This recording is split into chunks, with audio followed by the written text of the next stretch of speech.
Hello, people YouTube. Right here, as always, the Malik Aaron. And today, I am going to be reviewing a movie that you all should know. And it's one of Marvel's biggest movies. That is Avengers Age of Ultron. Yeah, this is the sequel to the widely successful and critically praised The Avengers from Joss Whedon. This was also made by Joss Whedon.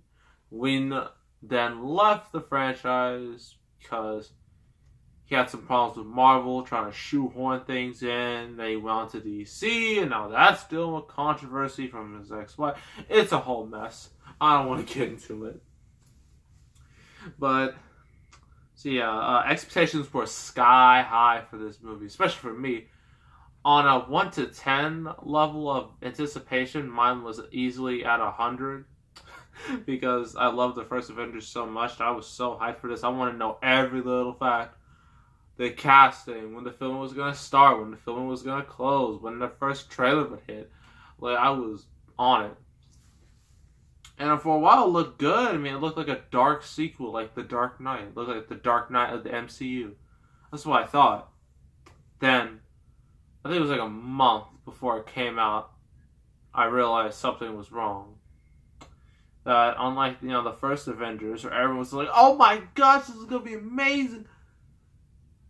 Like a month in advance, not a whole lot of people were talking about it. I mean, people were talking about it, but I kind of think it got overshadowed by the Furious 7 craze. Probably that. Then I was thinking this is going to be an epic sequel. Then I saw the first reviews, and they're just like, it's good. It's not great. And I was just like, oh. Hopefully I'll enjoy it. And while I did enjoy it, seeing this movie and walking out of it, I mean, I didn't walk out of the movie. That's terrible. After I saw the whole movie and, left the theater, went home. This is honestly one of the most disappointing experiences I've ever had in my entire life. I was not saying this is bad by any means. It's far from. It's not a Batman v Superman, but it was still very disappointing for a couple reasons. Well, let's get into the plot, which I will read to the back right here. Right, alright. Here we go. Marvel Studios unleashes the next global phenomenon in the MCU, Marvel's Avengers Age of Ultron, the epic follow-up to Marvel's The Avengers. Good intentions wreak havoc when Tony Stark unwittingly creates Ultron, a terrifying AI monster who vows to achieve world peace via mass extinction. Now Iron Man, Captain America, Thor, and the Hulk, alongside Black Widow, Hawkeye, and Nick Fury, must reassemble to defeat Ultron and save mankind, if they can. Featuring mysterious new characters, Vision, Scarlet Witch, Quicksilver. Also in visual effects, and an exclusive bonus feature. This action-packed adventure is a must-own, mind-blowing blast. So that's the synopsis. So, this takes place after Winter Soldier. I don't have Winter Soldier. I wish I did.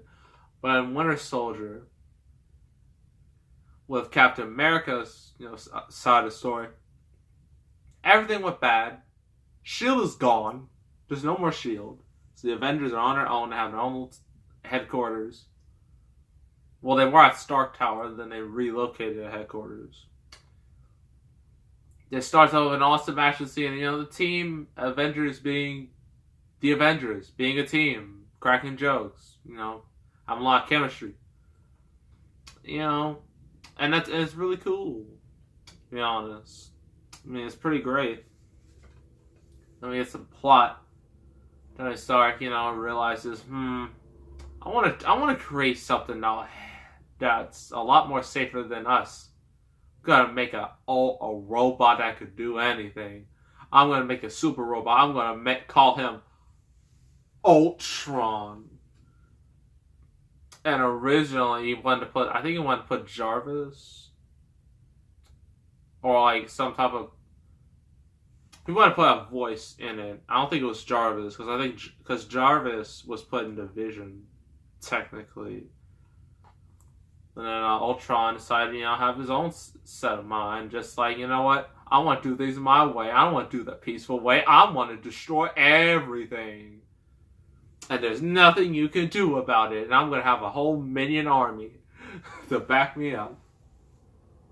So he goes. And then, he meets what you see at the end of Winter Soldier in the post-credit scene. You see Quicksilver and Scarlet Witch in their little prisons. And Ultron recruits them, do his dirty work. And they do a pretty good job. I mean, Scarlet Witch mind controls the Hulk, causes him to go on a complete rampage and murder a whole bunch of people. Quicksilver is Quicksilver, obviously. And Ultron is Ultron. They all do their thing. They meet Andy Serkis, helping him out. I mean, they don't really explain much about his character. They'll probably explain more when Black Panther comes out, because he's supposed to be in that. Hopefully they'll explain more then.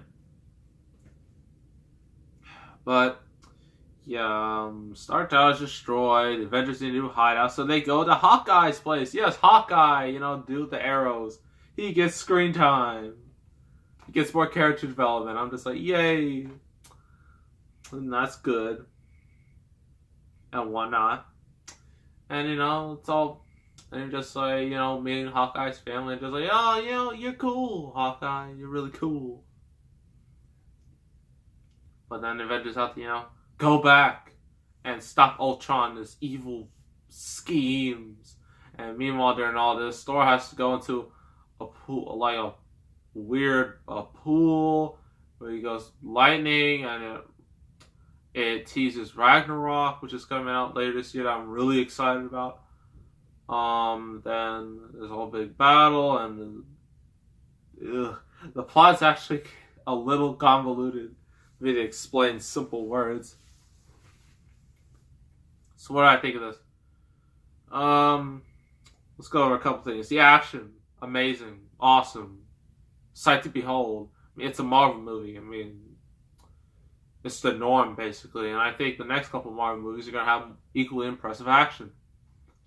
The cast, all with them are really good. I mean, they all have incredible chemistry with one another. I mean, that's what happens when you're part of a large universe for all these years. Well, let's talk about the new characters, because we all know Iron Man, Captain America, Thor, Hulk, Black Widow. Black Widow and Hulk have a relationship, and it's just kind of... I don't understand. Personally, I don't understand why they even have a relationship. I mean, I thought she was with Captain. I thought it was with Captain America. I thought she was with Steve. I thought that was established in Winter Soldier, but I guess not.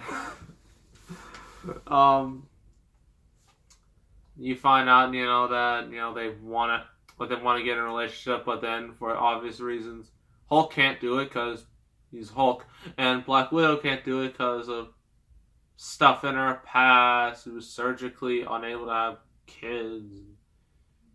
I'm just like, why? Why do this? I mean, I don't get it. Also, War Machine's in this.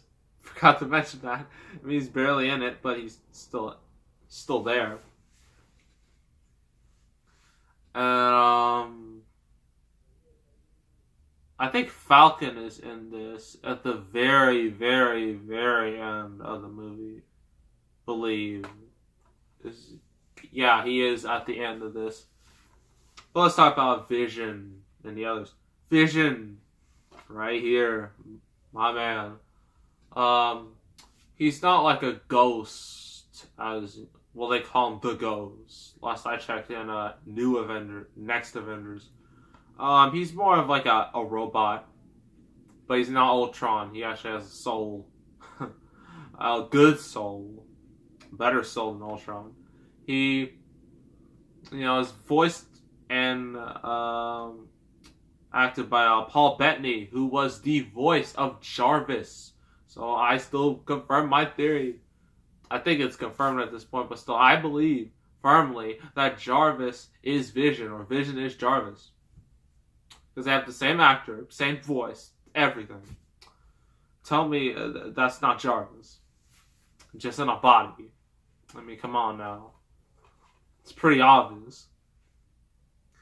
And Scarlet Witch and Quicksilver. Now, Quicksilver, he can't hold a candle to Fox's Quicksilver. I'm sorry. That Days of Future Past scene in with Quicksilver, that was so good.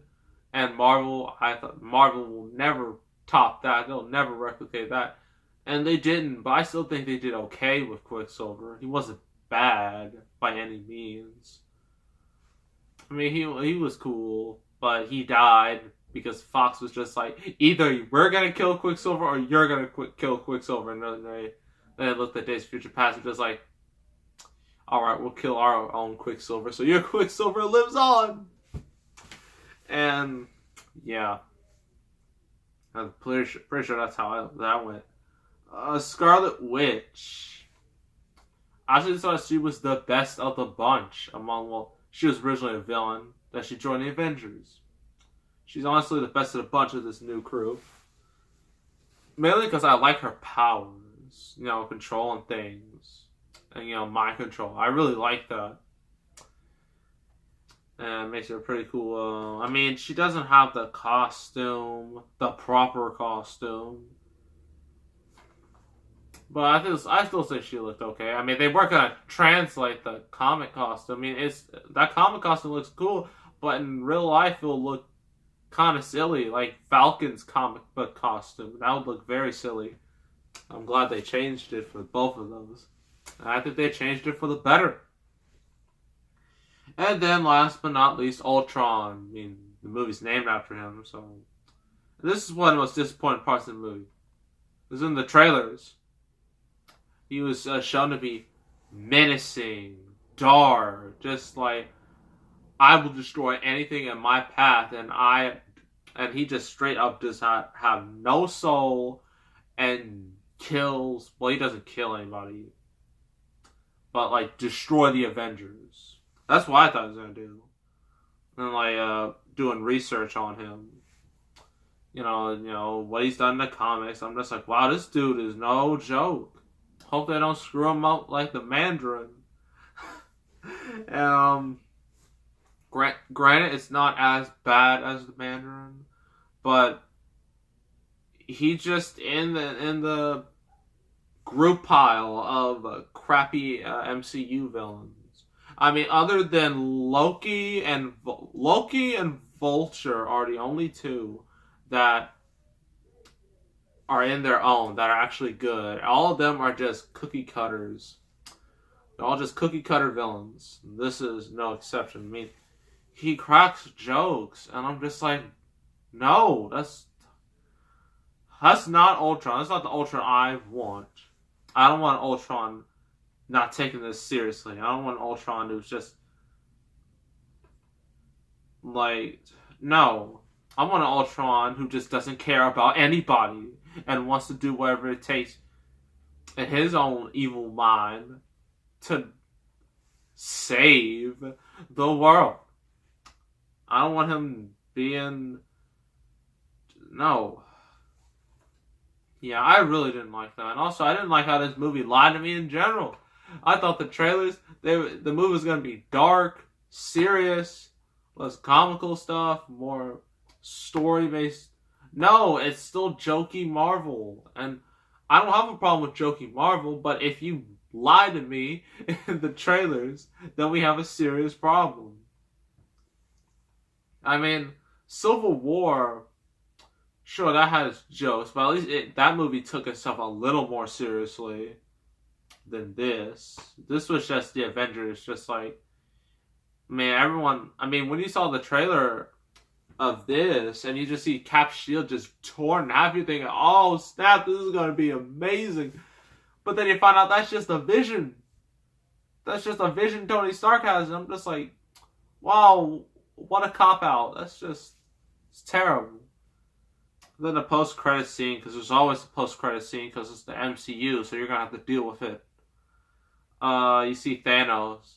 You see Ultron couldn't get the job done. It's just like, well, I'm gonna do it instead, and you're gonna have to wait 3 years to see me do it.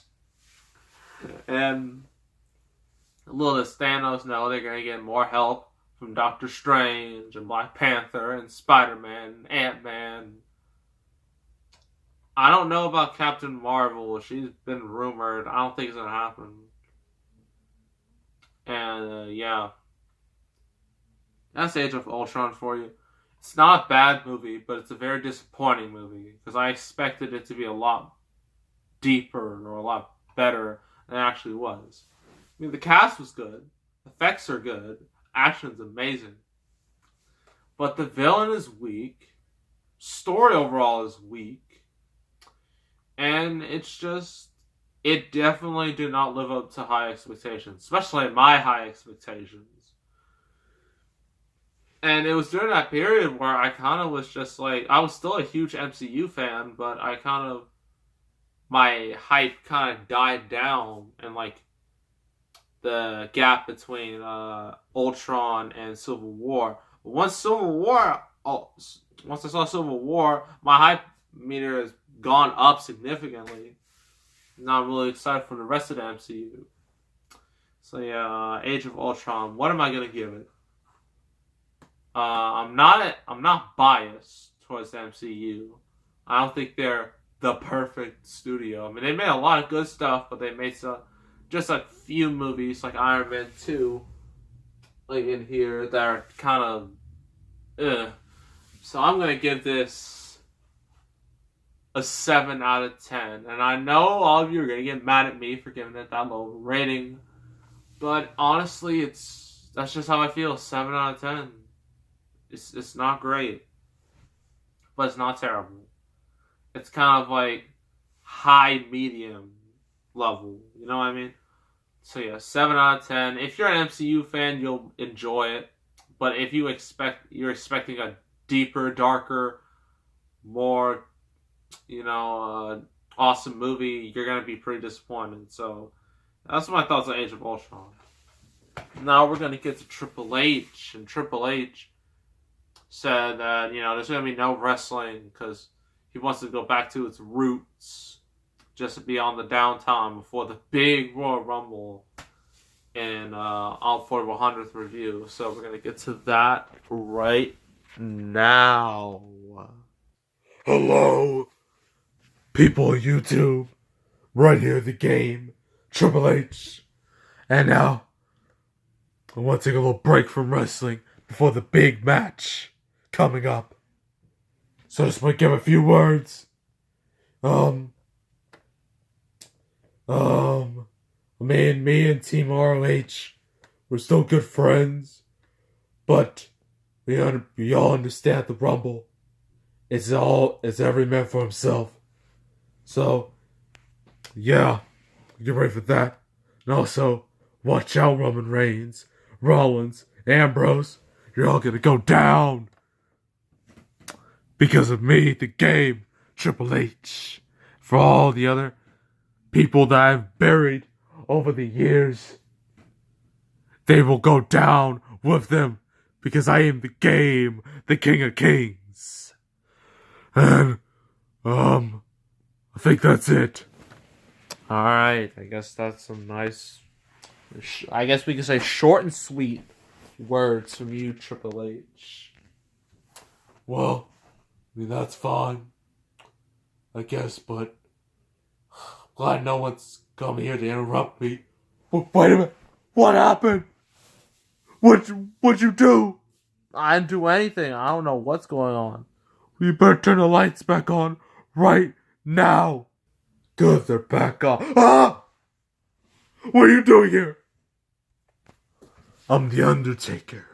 What'd you expect? Now, Triple H, you forgot to mention me. How could I forget you, dead man? I mean, we both fought each other for years, fought each other 3 WrestleManias, but you're gonna go down. Well, how do you know? I beat you all 3 of those times. One of them barely. but you will rest in peace. Well, you're just gonna have to kill me in order to do it, dead man. Oh, Undertaker did not like those comments. And what's he doing now? Oh, throwing him around. What's Undertaker doing with that chair? Oh, face first, right on the chair. And what's Undertaker doing?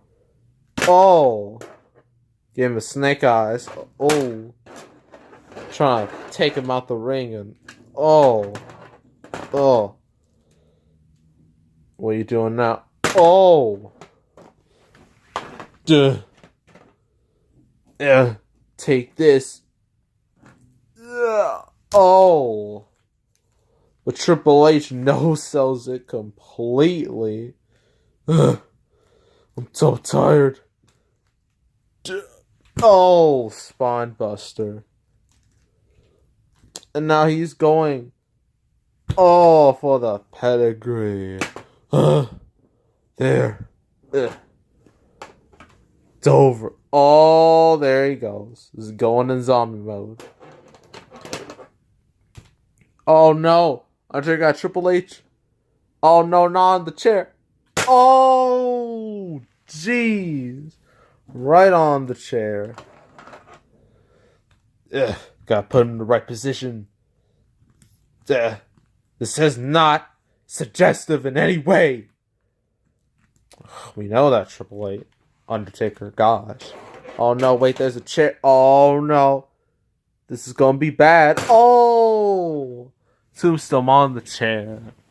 Triple H is just out for the count. Now, all 19 men who will fight me will rest in pieces. So what's the next review?